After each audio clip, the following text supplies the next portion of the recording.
पुंडलिक वरदारी विठ्ठल श्री ज्ञानदेव तुकाराम.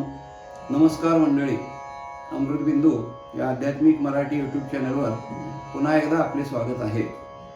आजच्या चिंतनाचा श्लोक असा आहे: देहभान हे ज्ञानशस्त्रे फोडावे, विदेहीपणे भक्ती मार्गी चिदावे, विरक्ती बळे निंद्य सर्वे त्यजावे, परिसंग सोडून सुखी राहावे. श्रीराम. या श्लोकामधून मंडळी समर्थांनी पुन्हा आपल्याला बोध केलेला आहे की या भक्तीच्या मार्गावर जात असणाऱ्या साधकानं, म्हणजे भक्तिपंथानं प्रवास करणाऱ्या वाटसरूनं काय करावं, कशा पद्धतीनं पुढे अग्रेसर व्हावं, त्याबद्दलचं मार्गदर्शन समर्थ या श्लोकामधून आपल्याला पुन्हा एकदा करतात. समर्थ म्हणतात, भगवंतापर्यंत जाण्यासाठी जो भक्तिमार्ग आपण जो वाटचाल करतो आहोत, त्यामधला सगळ्यात मोठा जो अडथळा आहे तो म्हणजे देहभाव, देहभान किंवा देहांता ज्याला म्हणतात शास्त्रामध्ये. ही सगळी नावं एकाच अर्थाची सगळी वेगवेगळी शब्द आहेत. देहांता म्हटलं काय, देहाभिमान म्हटलं काय, देहभान म्हटलं काय, देहभाव म्हटलं काय, ही सगळी एकच आहे. तेव्हा या सगळ्याचा अर्थ एवढाच की स्वतःला देह समजणं हीच असणारा मोठा परमात्म्याच्या आणि आपल्यामध्ये असणारा अडसर आहे. कारण का, परमात्मा या सगळ्याच्या पलीकडचा आहे आणि देह हा पंचभौतिक आणि क्षणिक अशा प्रकारचा आहे. म्हणजे परमात्म्याचं आणि या देहाचं कोणतंही तत्व एकमेकाला जमण्यासारखं नाही आहे. परमात्मा अशाश्वत आहे तर देह शाश्वत आहे. परमात्मा अविनाशी आहे तर देह विनाशी आहे. परमात्मा सर्व सुखरूप आहे आणि देह बघितला तर शरीर दुःखाचे कोठार असं महाराजांनी म्हटलेलं आहे. म्हणजे सगळी जी तत्व आहेत त्या देहाची ती परमात्म्याच्या स्वरूपाशी पूर्णपणे विरोधाभास दाखवणारीच आहे, विरोधी तत्व आहे. मग परमात्म्याचं आणि या देहाचं ऐक्य कसं होऊ शकतं? तर होऊ शकत नाही. त्याकरता देह अनंता आणि मी देह आहे हा जो अंतःकरणातला भाव आहे तो बाजूला काढून टाकला पाहिजे. इथे एक गंमत अशी आहे की देह आणि परमात्मा याचं जरी जमत नसलं किंवा दोन्हीची तत्व एकमेकाला विरोधी जरी असली तरी सुद्धा परमात्मा प्राप्ती करायची ती देहाच्या माध्यमातूनच करायची आहे. म्हणून एका अभंगामध्ये तुकाराम महाराजांनी फार दोन्ही विरोधाभासी तत्व सांगितलेले आहेत. इकडे तर म्हणतात शरीर दुःखाचे कोठार, शरीर रोगाचे भांडार, शरीर दुर्गंधीचे तार, नाही अपवित्र शरीरा ऐशे, अशी निंदा पण केलेली आहे शरीराची. आणि दुसऱ्या चरणात लगेच म्हणतात शरीर उत्तम चांगले, शरीर सुखाचे घोसले, शरीरे साध्य होय केले, शरीरे साधिले परब्रह्म. शरीराला चांगलं म्हणून त्याचा गुणगौरवही करतात. म्हणजे काय नेमकं? तर त्या दोन्हीचा समन्वय साधता आला पाहिजे. समन्वय असा की शरीर उत्तम चांगले हे भगवत प्राप्तीच्या मार्गाला जर आपण वापर करत असू तर, आणि तो मार्ग सोडून इतर संसार भोगासाठी, विषय भोगासाठी या शरीराचा जर नाश करत असो तर ते अतिशय नाशिवंत आणि दुःखदायक, क्लेशदायक आहे. असं या ठिकाणी समन्वय करता येतो. म्हणजे परमात्म्याकडे जाण्याचं माध्यम हे शरीरच आहे, परंतु त्या शरीराचा त्यासाठी उपयोग केला पाहिजे. मग देहभान असणाऱ्या माणसा जीवाचं काय होतं की मीच देह आहे म्हणून समजल्यानंतर जे काही सगळं करतो तो मनुष्य देहाकरताच करत राहतो. देवाकरता त्याच्या हातून काहीच घडत नाही. म्हणजे देवाची सेवा घडत नाही, परमार्थ घडत नाही, नामचिंतन घडत नाही. सगळ्या ज्या खटपटी आहेत त्या देहाकरताच केल्या जातात.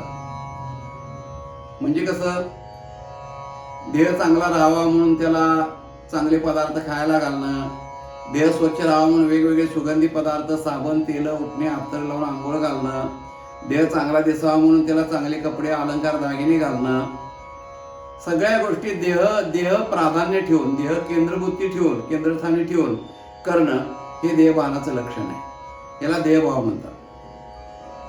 परमार्थामध्ये देहाचं साधन म्हणून उपयोग करायचा आहे. साध्य परमात्मा असतो, त्यामुळं साधनाला महत्व कुठंपर्यंत आहे? नाथ महाराजांनी भागवतामध्ये फार चांगलं सांगितलंय. नाथ महाराज म्हणतात एखादी मुलगी सासरी जात असताना मोराळे म्हणून सोबत कोणतरी असतो तिच्या. तो मोराळे कुठपर्यंत असतो? माहेरून सासरच्या घरी जाईपर्यंत तो तिच्या सोबत असतो. का? तर तिचं रक्षण करण्याकरता, तिला कुठल्याही प्रकारचा त्रास होऊ नये, तिला कोणापासून अडथळा त्रास काही वाईट प्रसंग येऊ नये त्याकरता तो ढाल म्हणून तिच्या सोबत असतो माहेरून सासरी जाईपर्यंत. सासरी गेल्यानंतर एकदा ती पतीच्या स्वाधीन झाली की मग त्या मोराळ्याचं काही काम नसतंय. त्यानं तिथे थांबूही नाही, पुन्हा निघून यावं तिथनं. म्हणजे तो साधन आहे आणि साध्य पती हे आहे. हे जीवाचं साध्य परमात्मा आणि त्याकरता साधन शरीर आहे. अशा प्रकारची मनामध्ये वृत्ती धारण करणं म्हणजेच देहभानाचा त्याग करणं असं संतांचं म्हणणं आहे. तेव्हा हे देहभान जे आहे ते नष्ट होण्याकरता कुठलं शस्त्र वापरलं पाहिजे? तर ज्ञानशस्त्री खोडावे म्हणतात समर्थ. ह्याला ज्ञानरूपी शस्त्रानं असणारा देहाभिमान देहांता ही खोडून टाकली पाहिजे आणि मग विधेयहीपणे भक्तिमार्गे ची जावे. भक्तिमार्गानं विधेय स्वरूपामध्ये होऊन, विधेय या शब्दाचा अर्थ देहामध्ये असून देहापासून अलिप्त असणारी भावना ही विधेय अवस्था आहे. त्या पद्धतीनं भक्तिमार्गानं वाटचाल करत राहावी असं समर्थ सांगतात. असं करता येतं का? तर सगळ्या संतांनी हेच केलेलं आहे. असवायचा कोठे आठवची नाही, देहीच विदेही भोगदशा असं तुकाराम महाराजांनी म्हटलेलं आहे. सगळ्या संतांचं हेच मत आहे. तेव्हा विदेहीपणे भक्तिमार्गेची जावे. पुढे समर्थ म्हणतात की अजून एक अडथळा कोणता आहे? तर आपल्या ठिकाणी असणारा विषयाचा असणारा जो मोह आहे, जसा देहाचा मोह आहे तसा त्या देहसंबंधाने विषयाचा मोह आहे. अनेक भोग आहेत देहाच्या साठी निर्माण झालेल्या जगामध्ये. पंच इंद्रियांचे पंचविषय भोग आहेत. हे सगळे भोग जर शास्त्र वेद विहित मार्गाने जर उचित सांगितलेले असतील तर ते भोग घेणं हे हिताचं आहे.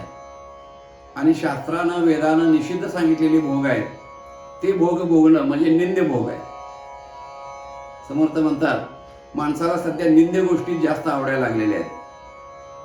शास्त्र जे खाऊ नको म्हणतं ते खायला जास्त आवडतं.